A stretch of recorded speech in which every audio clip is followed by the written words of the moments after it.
আজকে আমরা English literature the middle English period এই সম্পর্কে জানব।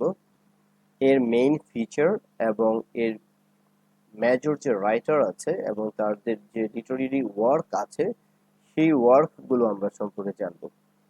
দ্য মিডল ইংলিশ পিরিয়ড, এই মিডল ইংলিশ পিরিয়ডটা মূলত শুরু হয়েছে 1066 থেকে 1500 এই সাল পর্যন্ত হচ্ছে এই মিডল ইংলিশ পিরিয়ডটা। আমরা আগেই জানি যে মিডল ইংলিশ পিরিয়ড সহ অন্যান্য যে পিরিয়ড আছে সব পিরিয়ডগুলো বিভিন্ন সময়ে ভাগ করা হয়েছে। এটা ইংরেজদের বিভিন্ন সময় এবং জাতি তাদের জীবনধারা অনুসারে এটা মূলত তৈরি করা হয়েছে। The in this period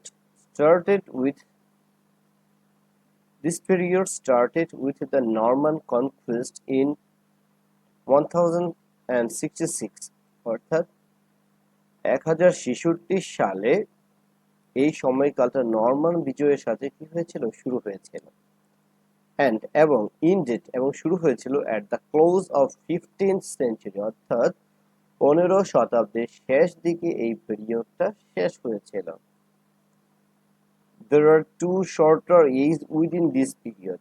এই পিরিয়ডের মধ্যে আরো দুইটি শর্টার বা ছোট ছোট কিছু যুগ আছে বা পিরিয়ড আছে।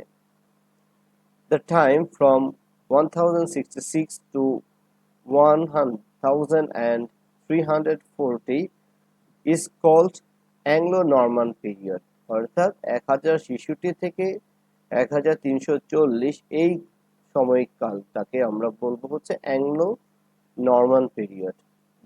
কারণ the literature from that period was mainly written in Anglo-Norman অর্থাৎ কারণ এই যে সময়কাল, এই সময়কালের যে সাহিত্যটা সেটা মূলত লেখা হয়েছিল অ্যাংলো নরমান ভাষায়।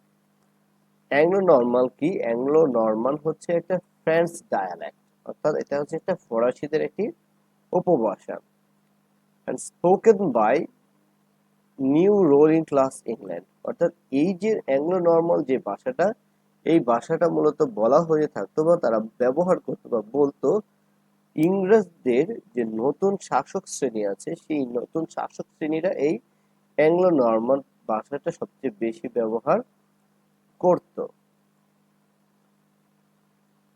এই দি period from 1340 to 1400 is called the Age of Chaucer অর্থাৎ 1340 থেকে 1400 এই সময়টাকে আমরা বলবো হচ্ছে এইজ অফ চসার অর্থাৎ চসারের একটা যুগ।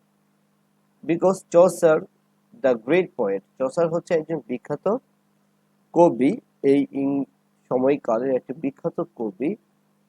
ডমিনেটেড দিস পিরিয়ড, এই সময়টাতে সেই শাসন করেছেন। The time from 1066 to 1500 is called the Middle Age 1066 থেকে 1500 যে সালটা আছে এই সালটাকে আমরা বলবো হচ্ছে মিডল এজ বা মিডল এজ বলবো বা মধ্যযুগ বলবো আমরা। The early part of the Middle Age is called the Dark Age অর্থাৎ মধ্যযুগের যে প্রথম ভাগটা আছে সেই প্রথম ভাগটাকে আমরা বলতে হচ্ছে ডার্ক এজ বা অন্ধকারের যুগ। কারণ what actually happened during this time can hardly be known অর্থাৎ এই সময়কালটাতে কি ঘটেছে বাংলা সাহিত্যে সেটা আমরা জানি না, সেই জন্য আমরা এই সময়কালটাকে আমরা বলছি হচ্ছে মিডল এইজের অন্ধকার যুগ বা ডার্ক এজ বলছি আমরা।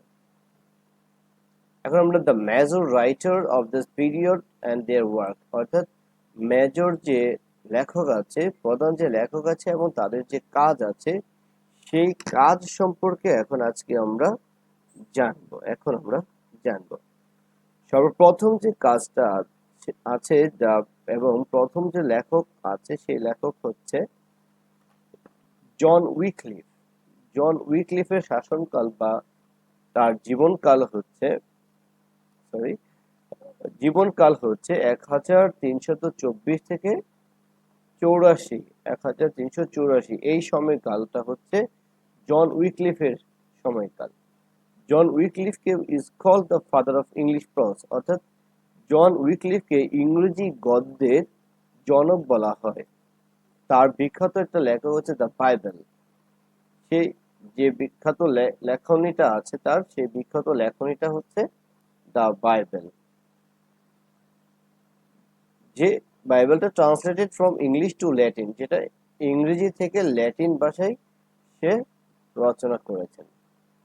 আরেকজন মেজর রাইটারের মধ্যে হচ্ছে একজন হচ্ছে জন গোয়ার। জন গোয়ার এর সময়কাল হচ্ছে 1325 থেকে 1408। তার বিখ্যাত লেখা হচ্ছে কনফেসিও অ্যামন্থিস। কনফেসিও অ্যামন্থিস একটা বিখ্যাত লেখনী জন গোয়ারের। তারপরে হচ্ছে জিওফ্রি চসার। জিওফ্রি চসারের এই যে সময়টা, সেই সময়টা হচ্ছে চসারের যুগ বলা হয়, এটা আমরা আগেই জেনেছি। 1340 থেকে 1400 সাল, এই 1400 সালটাই হচ্ছে age of Chaucer. Age of Chaucer, Geoffrey Chaucer অনেক লেখনী আছে, তার মধ্যে বিখ্যাত কিছু লেখনী সেটা হচ্ছে ফ্রয়লাস অ্যান্ড ক্রাইসিস। তা হচ্ছে 1387 সালে সে রচনা করেছেন। আরটা হচ্ছে কন্টারবেরি টেল। কন্টারবেরি টেল একটা বিখ্যাত একটা রচনা তার, সেটা সে 1385 থেকে 1400 সাল এই সময়টার মধ্যে সে এটা রচনা করেছেন। তার আরেকটা বিখ্যাত লেখক হচ্ছে, সেটা হচ্ছে উইলিয়াম ল্যাংল্যান্ড। উইলিয়াম ল্যাংল্যান্ডের বিখ্যাত লেখনী হচ্ছে ফায়ার্স প্লোম্যান। আরেকজন বিখ্যাত লেখক হচ্ছে sir Thomas Mallory. Sir Thomas Mallory তার বিখ্যাত লেখনী হচ্ছে দ্য মর্টেজি আর্থার। 1485 সালে সে এটা রচনা করেছেন। এই মার্টেডি অর্থার হচ্ছে দ্য ফার্স্ট রোমান্স ইন প্রজ, অর্থাৎ গদ্যের প্রথম রোমান্স বা বিনোদধর্মী যে পদ্য, সেটাই হচ্ছে কি মার্টেডি অর্থার। এখন আমরা মিডল এজের দ্য মেইন লিটারি যে ফিচার আছে, সেই লিটারি ফিচার সম্পর্কে আমরা এখন জানবো। মেইন ফিচারের মধ্যে সেটা হচ্ছে, প্রথম যে বিষয় হচ্ছে the poetry serves as the main genre, অর্থাৎ কবিতা, ইংরেজি সাহিত্যের কবিতা সেটি প্রধান ধারা হিসেবে এখানে কাজ করে বা শুরু করে হচ্ছে দ্য মিডল ইংলিশ পিরিয়ডে। Prose in English gets a strong foundation, ইংরেজিতে গদ্য একটি শক্তিশালী ভিত্তি পায়। ইংরেজিতে গদ্য একটি শক্তিশালী বৃদ্ধি পায় হচ্ছে এই মিডল ইংলিশ এজে। The English language reaches a considerable standard, though the old spelling continues. যদিও পুরনো বানান অব্যাহত থাকে, তবুও ইংরেজি ভাষায় একটি উল্লেখযোগ্য মানে পৌঁছেছে। ইংরেজি ভাষাটা একটি উল্লেখযোগ্য মানে সেটা পৌঁছে গিয়েছে হচ্ছে এই মিডল ইংলিশ পিরিয়ডে। The drama began in the form of the mystery play, morality play, and the interlude. এইটা হচ্ছে একটা লিটারেরি টার্ম, যার বাংলা হচ্ছে রহস্যময়ী নাটক, যে মাইস্ট্রি প্লে, হচ্ছে মোরালিটি প্লে বা নৈতিকতা ভিত্তিক নাটক, আর হচ্ছে ইন্টারলুড। ইন্টারলুড আকারে এটি নাটকটি শুরু হয়েছিল। তার পরবর্তী যে ফিচারটা আছে সেটা হচ্ছে the writers of this age are influenced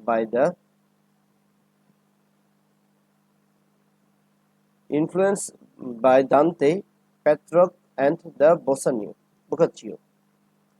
অর্থাৎ the writers of this age are influenced by the Dante, Petrarch and Boccaccio. এই বোকাচিও, দান্তে এবং পেট্রাকদের দ্বারা এই যুগের লেখকরা ইনফ্লুয়েন্সড হয়েছিল বা প্রভাবিত হয়েছিল। Love, chivalry, religion are the three main literary subject of this period. এই যে যুগ, এই যুগে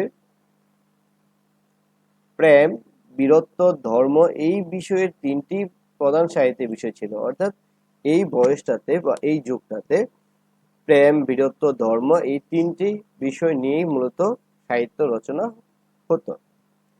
The period of romance dominates this age, অর্থাৎ রোমান্সের যে সময় সেই সময়টা এই যুগে থেকেই শুরু হয়েছিল। The use of pentameter begins, এই সময়টাতেই পেন্টামিটারের ব্যবহার শুরু হয়। তাহলে পেন্টামিটার মানে হচ্ছে 10 syllables in each line, অর্থাৎ প্রতিটা লাইনে 10টি করে সিলেবল থাকবে, সেটাই হচ্ছে কি pentameter. Int rhyme is introduced, শেষ ছড়াটা শেষের দিকে একটা ছড়াটা এই এইচ থেকেই শুরু হয়। Stressed alliteration is discarded and humor, irony and satire are brought into practice. Stressed alliteration মানে হচ্ছে একই শব্দের প্রথম শব্দটার পুনরাবৃত্তি। এটা আমরা লিটারি টার্ম অধ্যায় যখন আমরা পড়বো বা লিটারি টার্ম যখন আমরা পড়তে যাব তখন আমরা এগুলো সম্পর্কে জানবো। Stressed alliteration is discarded and humor, irony, satire are brought into practice, অর্থাৎ স্ট্রেস এলিটারেশন বাদ দেওয়া হয় এখানে এবং হাস্যরস, বিদ্রুপ এবং ব্যঙ্গকে অনুশীলনে আনা হয়। এই হচ্ছে মূলত মিডল ইংলিশ এইজের মেইন ফিচার বা বৈশিষ্ট্য হচ্ছে। আমরা আস্তে আস্তে পরবর্তী যে এজগুলো আছে হিস্ট্রি অফ ইংলিশ লিটারেচার তার মেজর ওয়ার্ক এবং মেজর রাইটার সম্পর্কে জানবো এবং পরবর্তীতে আমরা নেক্সট যে ভিডিও সেই ভিডিওতে আমরা এলিজাবেথান এজ সম্পর্কে জানবো।